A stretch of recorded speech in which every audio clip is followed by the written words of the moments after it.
Hey there, and welcome to another deep dive. This time around, we're tackling AI, artificial intelligence, and we're not just skimming the surface. You, our amazing listener, sent in this really thought-provoking article about AI, so we're going deep, ready to explore what AI really means, like how it's already shaping things and what the future might have in store. Let's jump right in. Absolutely. And it's funny, people often think of AI as this distant thing, like something out of a movie. But honestly, it's already woven into so much of our daily lives, we just don't always realize it. It's true. It can be kind of easy to miss, right? But those crazy good movie recommendations you get on Netflix, or how your phone just seems to know what you're about to type, AI is behind so much of that. Exactly. But before we get ahead of ourselves, let's back up for a sec. What even is artificial intelligence? Yeah, for those of us who haven't quite wrapped our heads around it yet, break it down for us. Well, at its core, AI is about making machines think like humans. We're talking teaching computers to learn, solve problems, maybe even get a little creative. But here's the thing, AI isn't just one thing, it's more like a whole collection of technologies and approaches. Okay, so it's like AI is the big goal, and there are a bunch of different roads that lead there. Exactly, and one of those roads, a super important one, is called machine learning. The article our listeners sent in mentioned that. Honestly, it sounds kind of intimidating. Is it as complicated as it sounds? Not really. Think of it like teaching a dog a new trick. You wouldn't program every single movement into the dog's brain, right? You show them what to do, give them a treat when they get it right, and over time they figure it out. That's kind of how machine learning works. We feed computers tons and tons of data and let them find patterns and learn to make predictions. That's actually a lot easier to wrap my head around now. See? Not so scary. It's all about finding ways to make these big, complex ideas make sense in our everyday world. Makes sense. So we've got machine learning. What about this deep learning thing? The article touched on that too. It sounded really intense, like something about computers with superpowered brains or something. Chuckle softly. You're not far off. Deep learning is a type of machine learning that uses neural networks. Imagine them like these intricate webs of connections, kind of like the human brain that process information. Okay, now that does sound a bit sci-fi. So how does that work in real life? Let's stick with that dog analogy for a sec. Imagine instead of just one trick, you're teaching your dog to understand hundreds of commands. Deep learning is like giving that dog a super brain that can analyze every detail of your voice, how you're standing, even your mood to figure out exactly what you want. Whoa, okay. So not quite mind reading, but getting there. Not quite yet. But for real, deep learning has led to some amazing things, like facial recognition software, the kind that can pick you out of a crowd. Or those apps that translate languages instantly just by pointing your phone's camera at a sign. Oh, I love those apps. Lifesavers when I'm traveling.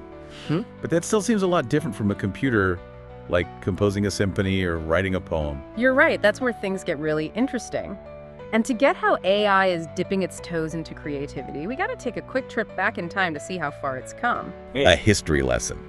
I'm game. Just keep it snappy. We've got a lot to unpack. Deal! All right, so picture this. It's the 1950s. A bunch of brilliant minds are crowded around this giant computer. Like, seriously, it takes up the whole room, and they're trying to teach it to play checkers. Get out! Those massive old machines were the start of AI. It's wild how far we've come. Right. And those early chess and checkers programs, they were a big deal. Because for the first time, these machines weren't just following orders. They were analyzing moves, learning from mistakes, even coming up with strategies. It was a peek into what AI could be. That's so cool. But there had to be some big aha moments, right? Those breakthroughs that took AI from checkers to writing songs and stuff. Oh, absolutely. One of those big leaps was something called natural language processing, or NLP for short. NLP sounds awfully technical. It's simpler than it sounds. It's basically teaching machines to get human language. Like when you chat with your smartphone. You mean like asking Siri to set a timer? Exactly. You ask it things, give it commands, and it gets you, well, usually. That's NLP in action. Wow, I use that every day and had no clue that's what it was called. See, it's everywhere. And not just your phone either. NLP is what powers those chatbots that answer customer service questions, those virtual assistants like Siri and Alexa who always seem to be listening. Okay, I'm impressed. But NLP still feels different from, like, AI creating art. Now that's mind-blowing. You and me both.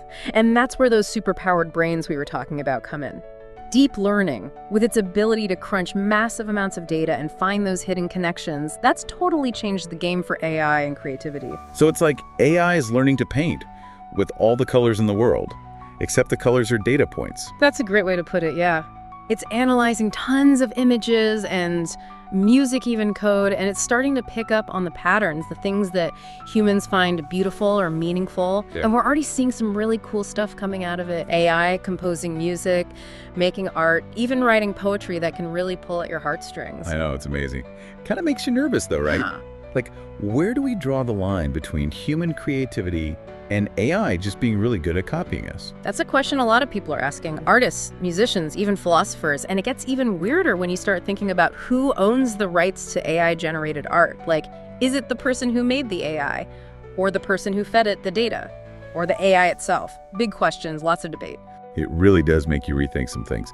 Okay, but can we shift gears for a sec? We've talked a lot about the big picture stuff, but how does this all play out in our normal lives, like day to day? Totally. I mean, you're probably interacting with AI way more than you realize. And not just when you're asking Siri for the weather. You mean like all those personalized ads I see online? Those are AI powered, right? Bingo! Remember those recommendation algorithms we talked about? They aren't just for movies and music. They're deciding what news articles you see, what products pop up when you're shopping online. It's all tailored to you. It's impressive, but kind of creepy how well they seem to know me. It's like they're reading my mind or something. Speaking of which, the article mentioned AI is making big changes in healthcare too. That seems like a whole different ballgame. Oh, for sure.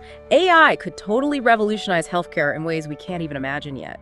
Think about it. AI can analyze medical images way more accurately than humans can. Imagine catching diseases like cancer way earlier than we do now. That's incredible, really. The article talked about AI personalizing treatment plans too. Sounds pretty futuristic. It does, but it's happening now. Doctors and researchers are using AI to sort through mountains of data. I'm talking about patient records, genetics, clinical trials, everything. And they're using it to create treatments that are designed for each individual patient. So no more one-size-fits-all medicine. It's like AI is helping doctors be more proactive and give people exactly what they need. Exactly. And it's not just about treatment either. AI can streamline all that paperwork, make diagnoses more accurate, even help with surgery. It makes you wonder, what will going to the doctor even be like in the future? Will we even see a human doctor or just talk to an AI? That's the million-dollar question, and nobody really knows the answer yet. AI probably won't replace doctors completely anytime soon, but it's definitely going to be more and more important in healthcare. And that brings up another important point. Let me guess.